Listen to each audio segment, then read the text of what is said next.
Hello friends. आज की class में हम लोग देखने वाले हैं संस्कृत पेडागोजी के कुछ प्रश्नों को जो कि सीटेट 2022 के लिए बहुत ही महत्वपूर्ण है। तो चलिए शुरू करते हैं आज की क्लास को। देखिए, पहला प्रश्न है, भारतीय कक्षास्य कस्या शिक्षणाय महती आवश्यकता अस्ति। ऑप्शन ए है मातृभाषाया, बी है मातृभाषा तथा प्रादेशिक भाषायों, सी है मातृभाषा तथा आंग्ल्यो, डी है का अपि तिस्र भाषा। तो देखिए, इसका जो सही आंसर हो जाएगा वो है ऑप्शन ए, मातृभाषा पढ़ाने की सबसे ज्यादा आवश्यकता होती है। तो ऑप्शन ए हमारा सही हो जाएगा।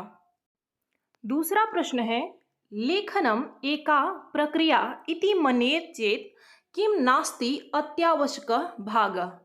ऑप्शन ए है मूल्यांकनम, बी है संपादनम, सी है पुनरावलोकनम और डी है प्रारूप निर्माणम। तो देखिए, लेखन प्रक्रिया का एक भाग नहीं है आवश्यक। ऑप्शन ए हो जाएगा इसका सही आंसर, मूल्यांकन इसका एक भाग नहीं है। तीसरा प्रश्न है, उत्पादक कौशलम अस्ति। ऑप्शन ए है संभाषणम लेखनम च, बी है श्रवणम पठनम च, सी है पठनम लेखनम च और डी है श्रवणम संभाषणम च। तो देखिए, इसका जो सही आंसर हो जाएगा वो है ऑप्शन ए। दो चीजें होती हैं, एक होता है उत्पादक कौशल और एक होता है ग्रहण्यात्मक कौशल। उत्पादक कौशल के अंतर्गत क्या होता है, जब हम अपने विचारों को किसी को बताते हैं तो कैसे बताते हैं, या तो बोलकर बताते हैं या फिर लिख कर बताते हैं। और ग्रहण्यात्मक कौशल में जब हम दूसरे के विचारों को ग्रहण करते हैं, कैसे करते हैं, या तो सुनकर करते हैं या फिर पढ़कर करते हैं। तो ग्रहण्यात्मक कौशल के अंतर्गत पठन हो गया और श्रवण हो गया, और साथ ही उत्पादक कौशल के अंतर्गत हमारा वाचन हो गया और लेखन हो गया। तो ऑप्शन ए इसका सही आंसर होगा।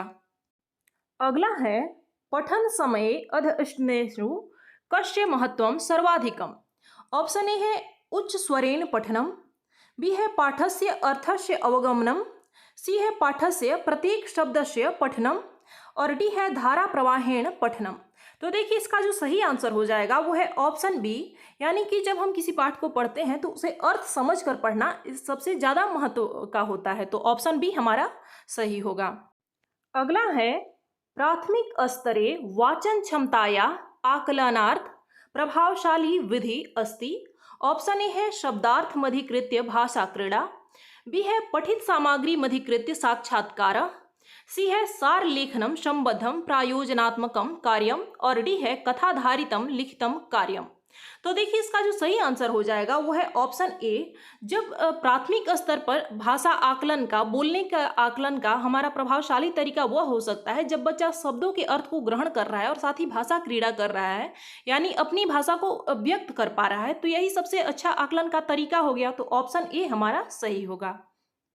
अगला प्रश्न है, चॉम्स्की मतानुसारम मनुष्या जन्मगत भाषा ग्रहण साधनम धारयन्ति येन तेषु उत्पद्यते। ऑप्शन ए है जटिल शब्दा, बी है वर्ण विचार, सी है अर्थ विचार और डी है साधारण व्याकरणम। तो देखिए, चॉम्स्की ने कहा था कि मनुष्य में भाषा ग्रहण की क्षमता जन्मजात होती है, और उन्होंने यूनिवर्सल ग्रामर की भी बात की थी, यानी व्याकरण की भी बात की थी। तो ऑप्शन डी इसका सही आंसर हो जाएगा। अगला है, कथा श्रवण विधि शिक्षार्थीनां कृते सहायक भवति। ऑप्शन ए है श्रवण मात्रस्य कौशलस्य विकासार्थम, बी है संभाषण मात्रस्य कौशलस्य विकासार्थम, सी है पठन लेखन कौशल विकासार्थम और डी है श्रवण संभाषण कौशलम विकासार्थम।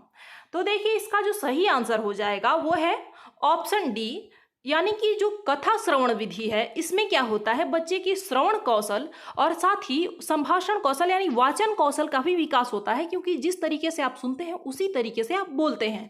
तो कथा श्रवण विधि के द्वारा श्रवण और वाचन दोनों कौशल हमारा विकास होता है। अगला प्रश्न है, सिंहस्य विषये एका कथा पठित्वा शिक्षिका छात्रान् निर्दिशति भवान् स्वयं अरण्ये सिंह अस्ति इति मनसि विचार्य कथां श्रावयत इति एवं सा किम वीक्षितुं प्रयत्न करोति। यानी कि सिंह के विषय में एक जब कथा पढ़ा रही है एक शिक्षिका, तो उन्होंने कहा कि तुम लोग स्वयं सिंह हो अब ये सोच के तुम लोग कथा सुनो, यानी जो कहानी मैं सुना रही हूँ उसको सुनो। तो ऐसा करके वो क्या विकसित करने का प्रयास कर रही हैं। तो जाहिर सी बात है कि इससे बच्चे का सृजनात्मक जो क्षमता है उसमें वृद्धि होगी।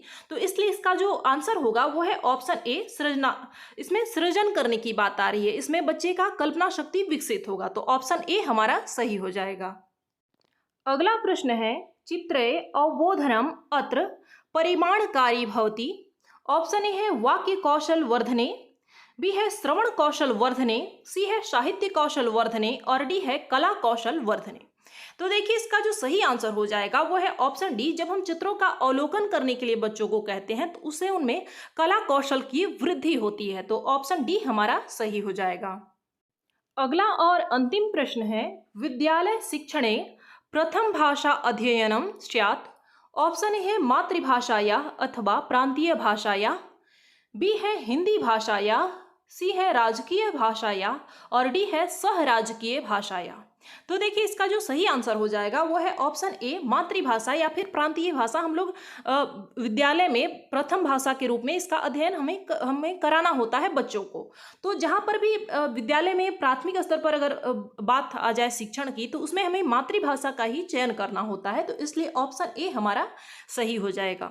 देखिए अगर आपने हिंदी पेडागोजी ठीक से पढ़ चुके हैं आप, तो आपको संस्कृत पेडागोजी में कहीं भी कोई भी दिक्कत नहीं होने वाली है, क्योंकि यह लगभग उसी तरीके का होता है, बस भाषा में परिवर्तन होता है। तो आज के लिए बस इतना ही, मिलते हैं अगली क्लास में। धन्यवाद।